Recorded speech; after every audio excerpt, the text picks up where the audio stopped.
રાજ્યમાં ઠંડીમાં 2 થી 3 ડિગ્રીનો ઘટાડો, નલિયામાં 11 ડિગ્રી તાપમાન, કેશોદમાં 13, રાજકોટ અને ભુજમાં 14 ડિગ્રી તાપમાન.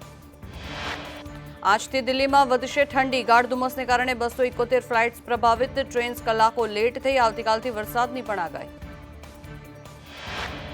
લોકસભા ચૂંટણી પહેલા સામાન્ય જનતાને ભેટ, કેન્દ્ર સરકાર પેટ્રોલ અને ડીઝલની કિંમતો ઘટાડી શકે છે. પેટ્રોલ ડીઝલ 6 થી 10 રૂપિયા સુધી સસ્તા થઈ શકે. પીએમ મોદી 30 ડિસેમ્બરે અયોધ્યાની મુલાકાતે જશે. અયોધ્યામાં વિવિધ વિકાસ પ્રોજેક્ટનું લોકાર્પણ કરશે. 15,700 કરોડના વિકાસ કાર્યોનું લોકાર્પણ કરશે.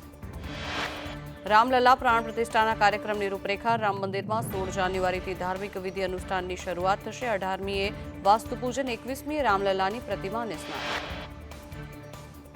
અયોધ્યા ઇન્ટરનેશનલ એરપોર્ટનું નામ નક્કી, મહર્ષિ વાલ્મીકીના નામ પર રખાયું. અયોધ્યાના એરપોર્ટનું નામ મહર્ષિ વાલ્મીકી ઇન્ટરનેશનલ એરપોર્ટ અયોધ્યા ધામ.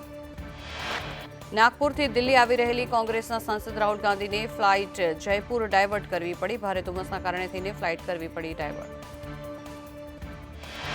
ઈડીની ચાર્જશીટમાં પહેલીવાર પ્રિયંકાનું નામ આરોપમાં. 2006માં એક એજન્ટ પાસેથી ફરીદાબાદમાં 5 એકર જમીન ખરીદી, 2010માં તે જ વ્યક્તિને વેચી.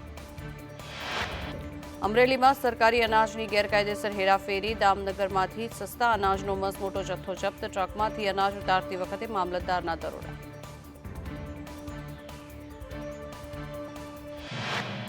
સંઘગઢ નાગપુરમાં કોંગ્રેસનું 139માં સ્થાપના દિવસે શક્તિ પ્રદર્શન. રાહુલ ગાંધીએ કહ્યું, વર્ષો સુધી સંઘે ઝંડો નથી ફરકાવ્યો, તમામ સંસ્થાઓ પર આરએસએસની લગામ.